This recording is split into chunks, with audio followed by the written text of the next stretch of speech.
여러분 안녕하세요. 따라왕이에요. 여러분 우리나라가 불과 100년 전만 하더라도 신분사회였다는 사실을 기억하고 있나요? 양반과 천민으로 이렇게 대표적으로 나눠져 있었잖아요.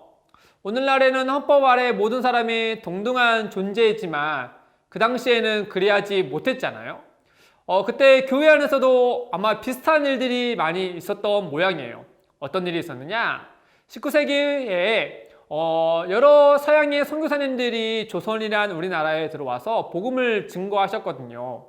그 가운데 사무엘 무어라는 선교사님이 계시는데요. 그분도 역시 우리나라에 들어와서 복음을 증거하면서 지냈어요. 그래서 공골당 교회라는 곳을 세웠거든요. 근데 그 교회 주변에요, 그 백정의 아들인 봉출이라는 아이가 있었는데요. 이 봉출의 아버지는 백정이었던 거예요. 백정은 당시에 가축과 짐승을 도살하는 사람이었거든요. 그러니 당시에 천민 중에 가장 신분이 낮은 자 중에 한 명이 바로 백정이었던 거예요. 근데 그 봉출이의 아버지인 백정이 그만 장티푸스라는 병에 걸려서 죽을 위기에 처해 있던 거죠. 오늘날에는 약과 또 치료를 받으며 금방 나을 수 있는 병이었지만은 당시에는 그래야지 못했거든요. 더군다나 양반도 아니고 백정이 아팠으니 그 동네에 누구도 그를 치료해주고자, 그를 도와주고자 하는 마음이 전혀 없었던 거예요. 사람들 안에서는 가축이 죽듯이 백정 한 명이 죽는 것이 뭐가 큰 문제겠어 라는 식으로 그의 아픔과 슬픔에 대해서, 그 고통에 대해서 누구도 참견하지 않고 도와주지 않았던 것이죠. 근데 그 모습을 보고 있는 그의 아들 봉출이는 너무나 마음이 아프잖아요. 그래서 잘 알고 있었던 사무엘 무어 목사님께 찾아가서 자신의 아버지가 지금 죽게 됐다고 하면서 도와달라 했던 거예요. 그래서 사무엘 무어 목사님이 와서 보니까 좀 심각하거든요. 그래야 해서 그의 지인 에비슨이라는 의사를 불러서 그 봉출이의 아버지 백정을 치료해줬던 거예요. 근데 이 소식이 온 동네에 퍼져서요, 사람들이 깜짝 놀랐어요. 왜 깜짝 놀랐냐? 사무엘 무어 목사님이 데려온 에비슨이라는 의사는요, 다름 아닌 당시의 황제였던 고종 황제의 주치의였다는 거예요. 그러니까 황제를 담당하는 의사였다라고 하는 거죠. 그러니 가장 신분이 높았던 황제를 치료하는 의사가 가장 신분 계급이 낮은 백정을 치료해 주었으니 온 동네가 발칵 뒤집어진 거죠. 그 중에서 가장 놀란 게 누구겠어요? 맞아요. 그 백정이겠죠. 누구도 자신을 사람과 같이 취급해 주지 않았지만은 이분이 이 고종 황제의 주치의와 또 사무엘 무어 목사님이 본인을 위하여서 이와 같이 치료해 주니까 너무나 놀랍고, 그리고 그를 따라서 예수님이 누구신지, 예수님이 우리를 위해서 어떤 일을 행하셨는지를 알게 되어서 훨씬 더 크신 사랑을 경험하고 예수님을 믿게 되었던 거죠. 그래서 사무엘 무어 목사님이 그 백정이, 이름도 없는 그 백정에게 이름을 지어줬는데 바로 그분의 이름이 박성춘 씨예요. 그가요, 예수님의 사랑을 경험한 다음에요, 자기와 같은 백정도 구원해 주신 그 예수님의 사랑을 경험한 다음에 본인과 동일한 백정들에게 복음을 증거하면서 지냈어요. 수많은 백정들이 그를 따라서 예수님을 믿게 되는 놀라운 일이 있었거든요. 그런데 예기치 않은 문제가 하나 생겼어요. 어떤 문제냐? 사무엘 무어 목사님이 섬기고 있던 공골당 교회에 앞서서 예수님을 믿고 교회를 다녔던 양반들이 심기가 굉장히 불편했던 거예요. 아니, 명색이 양반인데 어떻게 한 공간에서 저 천한 백정들과 같이 예배할 수 있느냐? 라면서 너무나 심기가 불편해서 사무엘 목사님께 말했던 거죠. 우리가 같이 있어도 좋으니까 그냥 예배만큼은 따로 분리해서 드립시다. 도저히 나는 저 천민들인 바로 백정들과 같이 예배할 수 없습니다.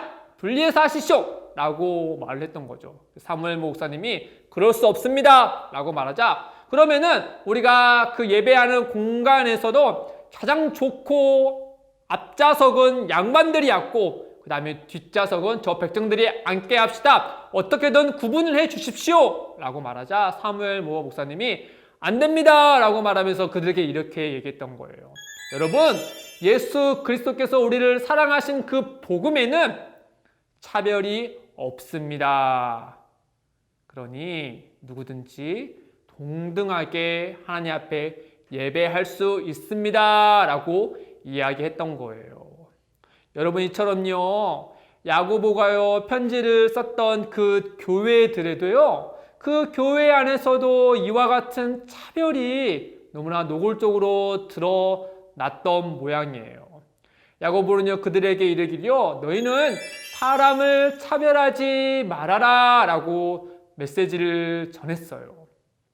오늘날 같으면 헌법 아래 모든 사람이 동등하기 때문에 차별을 하면 안 된다는 사실을 누구나 다 알고 있지만은 당시에는 그래야지 못할 뿐 아니라 야고보는요 그 사람들에게 사람을 차별하지 말아야 된다라고 얘기했을 때 단지 법이 이렇기 때문에 그렇다기보다는 성경에서 보다 더 근본적인 원리가 이렇기 때문에 이렇습니다 라고 세 가지를 들어서 그들에게 알려줬던 거예요. 첫 번째는 바로 무엇이냐? 우리 모두는 그리스도 예수를 믿음으로 말미암아 또한 하나님께서 진리의 말씀으로 우리를 거듭나게 하심으로 이제 우리는 예수 그리스도를 믿는 믿음을 가졌으니 사람을 차별해서는 안 됩니다 라고 했던 거예요. 여러분, 야고보는요 우리에게 이르기리요 믿음과 행함이라는 것은 분리해서 생각할 수 없다라고 얘기해 줬죠. 마치 동전의 양면과 같이 믿음과 행함은 항상 같이 붙어 있어요. 그러니 그 예수 그리스도가 누구시고 그분이 우리를 위하여서 어떠한 일을 행하셨는지를 믿는 우리들이라면 예수님이 행하신 것과 같이 우리도 그를 따라야 되는 것이죠. 여러분, 예수님이 이 땅에 계셨을 때 어떠한 일을 행하셨어요? 사람들을 만났을 때 어떤 특정한 사람들만 만나는 것이 아니라 누구든지 본인에게 찾아오는 자들에게는 그들을 사랑으로 또는 긍휼로 그들을 대하셨잖아요. 뿐만 아니라 예수님은 적극적으로 이런 사회적 약자들을 찾아가시고 그들을 돌봐주셨죠. 예수님을 만난 사람들, 또 예수님이 찾아간 사람들 중에는요, 부자나 가난한 자나 분리해서 만나지 않았어요. 어른이나 어린이들이나 분리해서 만나지 않았어요. 남자나 여자나 분리하지 않았어요. 그리고 신분이 높은 자나 낮은 자나 분리하지 아니하고 누구든지 예수를 만나러 오는 자들 또는 본인이 누구든지 찾아가서 그 사랑을 증거했잖아요. 그리고 자신의 생명을 십자가에서 내던지고 우리에게 영원한 생명을 주실 때 어떤 특정한 신분이 높은 사람들에게 준 것이 아니라 누구든지 그를 믿는 자들은 그 영원한 생명을 가질 수 있게 되었잖아요. 그러니 그 예수 그리스도를 믿는 우리 또한 그분이 행하신 것과 같이 높은 자와 낮은 자를 분리해서 부자는 좋아하고 가난한 자는 싫어하고 차별하는 자세는 옳지 않다는 사실을 우리에게 이야기해 주는 거죠. 예수 그리스도를 믿는 믿음을 가진 우리로서 말이죠. 두 번째는 바로 무엇이냐? 차별이라는 것은 결국에는 우리 안에 있는 이런 악한 생각과 악한 마음으로 인하여서 드러난 것이기 때문에 해서는 안 됩니다 라고 얘기했던 거예요. 여러분, 예수님은요 우리에게요 항상 상대를 나보다 높이 나보다 낮게 여기라 라고 말씀하였어요. 근데요 차별이라는 것이 우리 안에 쑥 들어오면요 저 상대방을요 나보다 훨씬 더 낮은 자로 여기게 되고요. 그리고 그에 반해서 나는 저 사람과 달리 높은 자를 만들어 버리거든요. 남보다 내가 더 훨씬 더 높다라는 생각은 바로 무엇이에요? 교만이잖아요. 예수님 우리에게 항상 겸손하라 했지만 우리는 누군가를 차별함으로 말미암아 남을 나보다 낮게 여겨버리고 나를 남보다 높게 여겨버리는 그런 교만에 이르는 악한 생각을 낳게 할 뿐만 아니라 그 생각으로 차별을 하기 때문에 그리해서는 안 된다라고 말씀하는 거죠. 끝으로 세 번째는요. 특별히 가난한 사람들에 한해서는요. 하나님은 분명하게 이야기하시기를 그 사회적 약자들에게는 너희들이 가져야 될 사랑과 긍휼을 베풀어야 될 책임이 있다라고 우리에게 분명하게 명령하셨어요.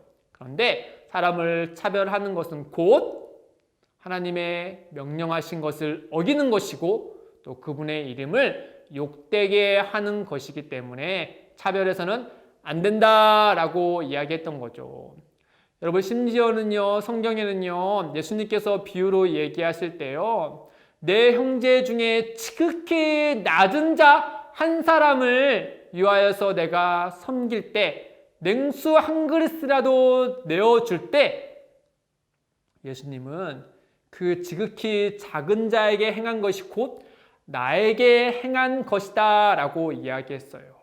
이렇듯 예수님과 하나님은요 사회적 약자들에 대해서 보다 깊은 마음이 있고요 그들에게 있어서 하나님의 그 사랑과 은혜를 나눠줘야 할 책임이 있는 자로서 그리스도인들에게 그 일을 부여하셨다라고 하는 거예요. 그러니 우리는 사람을 차별해서는 안 되고 더군다나 나보다 가난하다고 하여서 나보다 미련하다 하여서 나와 다르다고 하여서 그 사람을 차별하는 것은 더더욱더 안 되는 일이죠. 사랑하는 친구들, 아마 우리 친구들은 누구를 차별하지는 않을 거예요. 그렇죠? 혹시나 차별하는 친구들 있다면 하나님 앞에 회개하고 동등하게 여길 수 있는 우리 친구들이 되어야 되겠죠. 근데요, 야고보는요 우리에게 차별하지 말아라 라는 이런 소극적인 자세뿐만 아니라 보다 그리스도인으로서 가져야 할 적극적인 자세를 이야기해줘요. 바로 무엇이냐? 긍휼을 베풀어라. 그리고 그리스도의 사랑을 베풀어라 이야기하세요. 차별을 하지 않는다라는 소극적인 마음도 너무나 중요하지만 그리스도인들이 마땅히 가져야 될 참된 믿음의 모습은 하나님이 우리에게 긍휼을 베푸신 것 같이 우리 또한 누군가에게 긍휼을 베푸는 자가 되어야 되고 하나님께서 우리를 사랑하신 것 같이 우리 또한 내 이웃을 구별 없이 아낌없이 자기 자신을 사랑한 것과 같이 사랑해야 된다라는 것을 우리에게 말씀해 주고 있어요. 그러니 우리 주변에 있는 가족들, 형제들 뿐만 아니라 친구들, 더군다나 우리 친구들이 생각하는 어딘가에 연약함이 있는 친구들에게 긍휼과 사랑을 적극적으로 나눌 수 있는 사랑하는 우리 친구들 되기를 주님의 이름으로 축복합니다. 여러분 다음에 만나요. 안녕.